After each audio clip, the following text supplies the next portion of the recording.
Yeah, they're neat. The list of them are here. Here's what I guess.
You think you are, you're going to learn some things here today that you probably did not know before. I always do, but in any event, I think you will. Secondly, I think you're going to find, even though it's just trying to barely scratch the surface, I think that surface is going to be interesting enough that you're going to want to come back and do a more in-depth view and search of the various things that are available here at the Arboretum. And there's lots of time to do that. Also, things change every week. You know, as I mentioned, they've changed so much in the last 2 weeks.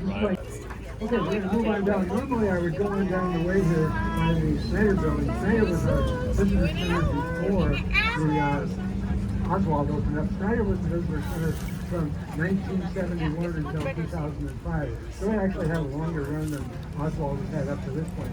Two parts to the Snyder here. This large flat space, 3 stories tall. The top story and the bottom story are offices and classrooms. The middle one is kind of the neat one. That is where the Anderson Horticultural Library is. That's the largest horticultural library in the Upper Midwest. Also has one of the best rare book collections on horticulture anywhere in the country. Scholars from all over the world come here to take a look at our rare books. And they're fun to see anyway, just because some of them go back to 1500, and the illustrations and book plates in them are really worth looking at. Okay, now, as I say, the Arboretum opened up to the public back in 1958, and one of our first challenges was what was going to show. Well, fortunately, the lilacs were in bloom right there. Before the Arboretum started developing lilacs, there were none in Minnesota. By the time we opened up to the public viewing, we had 20 different varieties developing. Over on the right there is our lilac collection. A great place with a good search exhibit for people to see. Now, as long as we're right here, I want you to take a look out to the left here. Always, we were developing different varieties of plants here. And we've had quite an interesting history since we opened up. Back in 2017 and again in 2019, the Arboretum was voted the #1 botanical garden in the United States. The #1 botanical garden in the United States. The wetland will be reopened and the lake will be reopened every year. So I guess we had a little bit of success with that. Over on the right here, this is our learning center. It's a great place. You don't see it much because it's so buried out in the corner, but it's a wonderful place for adult learning and for kids learning and for families to come as well. It's mainly known for its children's programs there. We have something called field trips. Also behind there, there's some wonderful play areas for kids to come and play. Sometimes kids are their wits in when they come to a place like the Arboretum, but that's a great place for them to get used to it. So in any event, field trips come here, and they participate in programs that are prepared by staff here at the Arboretum, taught by staff and volunteers. We create all of the program, all of the work, all of the materials and things, approved by the State Board of Education, all of that sort of stuff. It's a very hands-on thing for the kids. They participate, they make, they see, they do, they talk. We're also going to be building another parking lot down at the farm at the Arboretum. So those are ways we're dealing with it. By the way, down on the right there, that's Frog Hollow. The big building there is that's the clubhouse for our Arboretum Auxiliary, which is one of the main fundraisers. It was far and away the most successful in terms of the volume of syrup that we made that we've ever had. We produced almost twice the largest volume that we've ever made before this year. This is the beginning of our tulip collection here on the right. That's just kind of a little preview, but most of it is over here on the left coming up. Last fall we planted 40,000 tulip bulbs. And they all came out. Actually, the deer didn't get very many this year. We were very fortunate. They almost all came out. And as you can see looking at them, they're kind of past their prime right now. They're still okay, but they're somewhat past their prime. So in another 10 days or so, we'll be pulling all of those out. When we pull them out, we destroy the bulbs. And we replace them then now with new plants. These will be annuals that will stay in there until fall. And in the fall, we'll pull the annuals out. And we will replace them by 40,000 more tulip bulbs that will be there for next spring. Now, we're just trying on the field over. Well, as we come along here, there's a tree right out to the right of the trail again. The first tree here. Anybody know what that is? kind of hard to tell now, but it's a ginkgo. It's kind of an interesting, a ginkgo tree was obviously not developed here at the Arboretum, but the ginkgo tree is a fascinating tree. That particular tree is about 80 years old.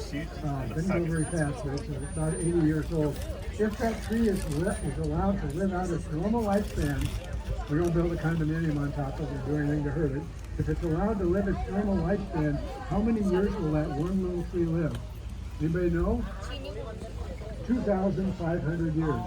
Can you believe that? That one little tree, and that's kind of a conservative. Some of the botanists say it can live as long as 3,000 years.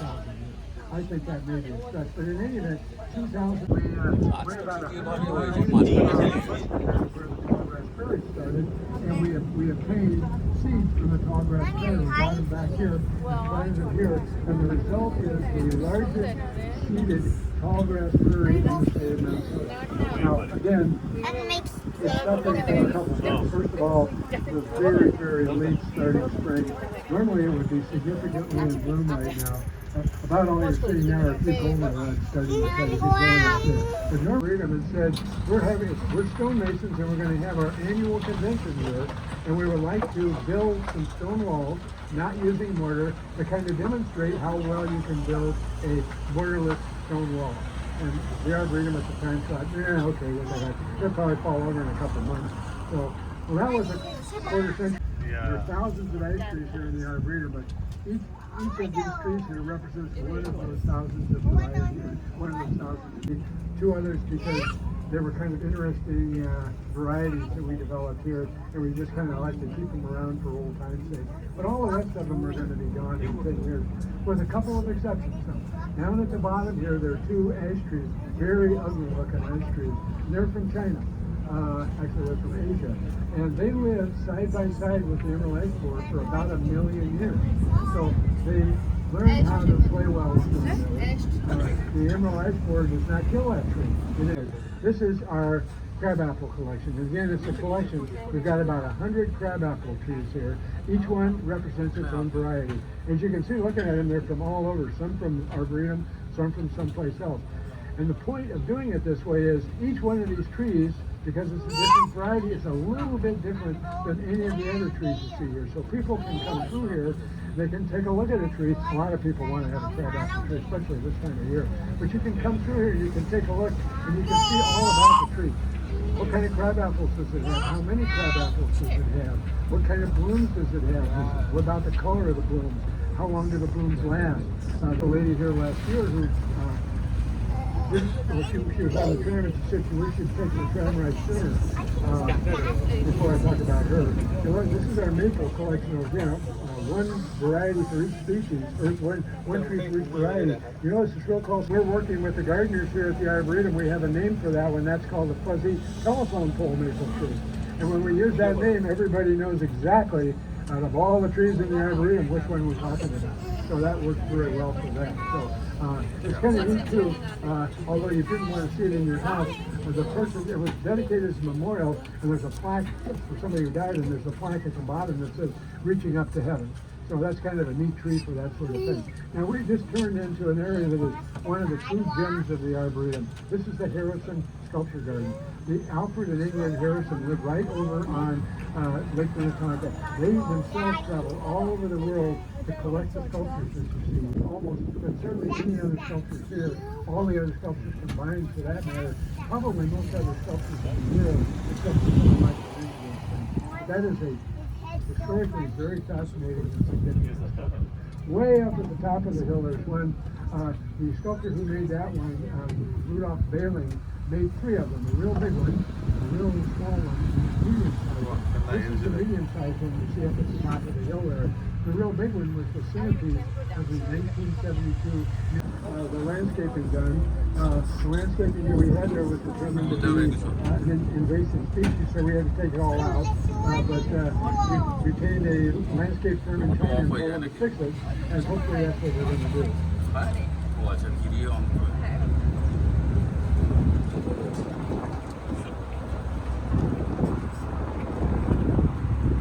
Over on our left here, this is an area that's called the Pine Collection. Again, pines right there. We have virtually every variety of pine, and we'll just destroy them, never give them names or anything. So, but that's what we hear. We have a lot of progress in the arboretum where we're doing it. Now, we're heading up the really, those are a couple of females. But in any event, one of the nicer ways in the arboretum. We purchased all this in the 60s without any real plan on what to do. The thing about is we didn't want to become a shopping center, we didn't want to become a housing development. Not sure why they do that, but it's called a weeping tree collection. The trees do kind of bend down a little bit, but that's not why they weep. They're weeping because each one of those suffers from some sort of a genetic flaw, different from all of the other trees in this particular variety. It's not a new variety or anything, but these are known varieties of trees that just look different than all of their brothers and sisters. It's not a weeping tree like a weeping willow. We had a big weeping willow over there that fell down last year, but these are a little bit different. This is a crabapple tree right here. Hard to believe it's a crabapple tree. The gardeners find these out in the yard, out in the grounds, and they bring them over here and plant them in this area. You'll see some more right up here they look very skinny. And you'll notice that each one of them, we've done nothing to shape or prune or trim or form those in any way. That's exactly the way they grow. Sometimes a genetic change like that will result in a better plant. Probably none of these are going to be better plants. They're just different. Okay, if we come on up the hill here, off to the right, you'll see what we try to do here in the arboretum is we try to label all of our plants so people know what they're looking at. And you'll see the labels on the bottoms of the plants there. You'll notice that some of the labels are either red or pink or orange or something, but then there's some others that are white or silver.